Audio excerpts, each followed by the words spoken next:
अभिराम वाणी पर आपका हार्दिक स्वागत है। अभिराम साहित्यिकी के इस YouTube मंच से मैं उमेश महादोशी आपको सादर प्रणाम करता हूँ। मित्रों, आज रविवार है और मैं प्रस्तुत हूँ लेकर अनूठी लघुकथाएं। ये लघुकथाएं अभिराम साहित्यिकी के जनवरी-मार्च 2018 से अक्टूबर-दिसंबर 2020 तक के अंकों से ली गई हैं। अनूठी लघुकथा में हमारा प्रयास है कि लघुकथा की अनुभूति की सघनता पाठकों को विशेष रूप से प्रभावित करने वाली हो, या फिर उसका कथ्य मानव जीवन मूल्यों में हो रहे परिवर्तनों की शाश्वतता को रेखांकित करने में सक्षम हो, या फिर उसका कथ्य अपने समय की जड़ता को चुनौती देने में सक्षम हो। इन लघुकथाओं के चयन में हमने संपादक के साथ सामान्य पाठक की समझ और उसकी पसंद का परीक्षण भी किया है। मित्रों, चूंकि आप भी इस यात्रा के सहयात्री हैं, इसलिए आपसे निवेदन है कि यदि अभी तक आपने इस मंच को सब्सक्राइब नहीं किया है तो कृपया आज अवश्य कर लें, ताकि हमारे प्रत्येक अपलोडेड वीडियो की जानकारी आप तक समय पर पहुंचती रहे। जैसा कि आप विदित हैं, इस श्रृंखला में प्रत्येक गुरुवार और रविवार को दो लघुकथाओं का पाठ किया जाता है, जिनमें से पहली लघुकथा का पाठ उमेश महादोशी यानी मेरे द्वारा और दूसरी लघुकथा का पाठ अभिराम साहित्यिकी की संयुक्त संपादक डॉक्टर संध्या तिवारी जी के द्वारा और रविवार को सह संपादक ज्योत्सना कपिल जी के द्वारा किया जाता है। तो इस श्रृंखला की आज की पहली लघुकथा लेकर मैं प्रस्तुत हूँ। यह लघुकथा चर्चित लघुकथाकार श्री संतोष सुपेकर की है और इसका शीर्षक है मजा नहीं फायदा। सुपेकर जी की यह लघुकथा अभिराम साहित्यिकी के अप्रैल-जून 2020 अंक में शामिल की गई है। तो प्रस्तुत है लघुकथा मजा नहीं फायदा। मोटरसाइकिल से घर लौट रहा था तो शहर पहुंचने के थोड़ा पहले एक दृश्य देख चौंक पड़ा। व्यस्त सड़क के कोने पर खड़े एक विशाल वृक्ष के नीचे हरी घास पर मेरे पड़ोसी नरेंद्र जी बैठे हुए थे। ठंडी ठंडी हवा खाते, सेकी मूंगफली के दाने चबाते, मोबाइल फोन पर पुराना फिल्मी गीत सुनते हुए।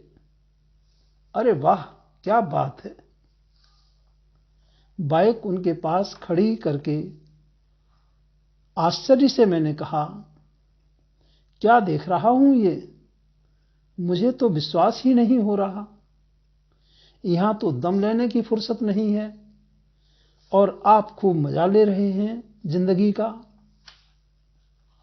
मजा नहीं भाई, उन्होंने माहौल के अनुरूप इत्मीनान से उत्तर दिया। फायदा उठा रहा हूं, और जिंदगी का नहीं, आम आदमी होने का। 4-5 दिनों से लाइनों में क्यू में लगकर थक गया था। कभी पेट्रोल के लिए लाइन, कभी रिजर्वेशन कराने के लिए लाइन, कभी बैंक की लाइन, कभी दूध लेने के लिए लाइन। रोज आम आदमी होने का नुकसान उठाता हूं, तो सोचा क्यों न आज वह सुख ले लो जो सिर्फ आम आदमी को नसीब होता है, किसी खास को नहीं। और फिर पता नहीं कब फिर कौन सी अनसोची लाइन में लगना पड़ जाए। ठीक है ना? तो यह थी श्री संतोष सुपेकर की लघुकथा मजा नहीं फायदा। और अब आप सुनिए सुश्री ज्योत्सना कपिल जी से नई पीढ़ी के एक प्रतिभाशाली लघुकथाकार की अगली अनूठी लघुकथा। ज्योत्सना कपिल। धन्यवाद महादोशी जी। आप सभी मित्रों को ज्योत्सना कपिल का नमस्कार। साथियों, आज आप सभी के सम्मुख मैं लेकर आई हूँ युवा लघु कथाकार लकी राजीव जी की अनूठी लघु कथा आजादी। लकी जी की यह लघु कथा अविराम साहित्यिकी के अक्टूबर-दिसंबर 2018 के अंक में शामिल है। समीर के ऑफिस जाते ही मैं उस कमरे में आ गई।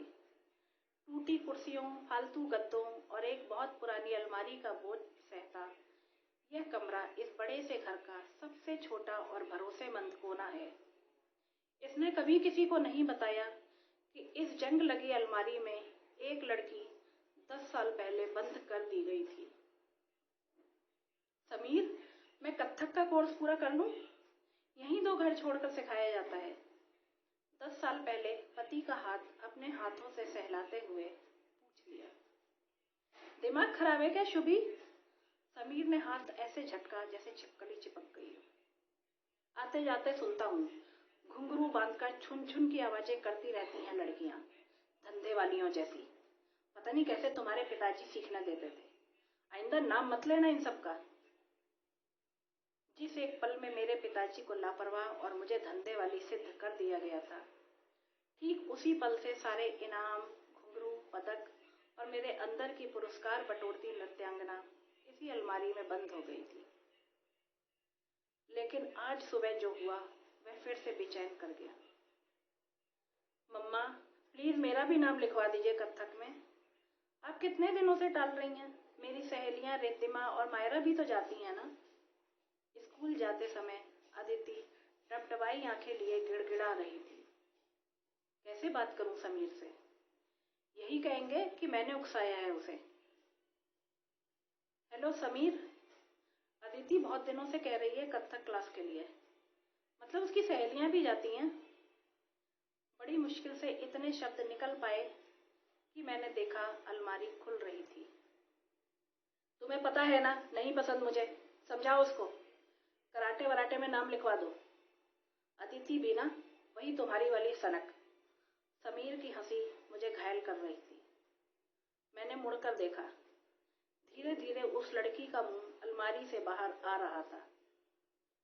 सनक नहीं, झुकाव है नृत्य के प्रति। आज जाऊंगी उसका नाम लिखवाने। घर आते आते हम लोगों को देर हो जाएगी। फोन रखते ही घुंघरुओं की आवाज गूंजने लगी और लड़की अलमारी से बाहर आ गई थी। तो दोस्तों, ये थी लकी राजीव जी की लघु कथा आजादी। आपने आज की दोनों लघु कथाएं सुनी। आपको कैसी लगी? कृपया हमें अपनी राय से अवगत अवश्य कराएं।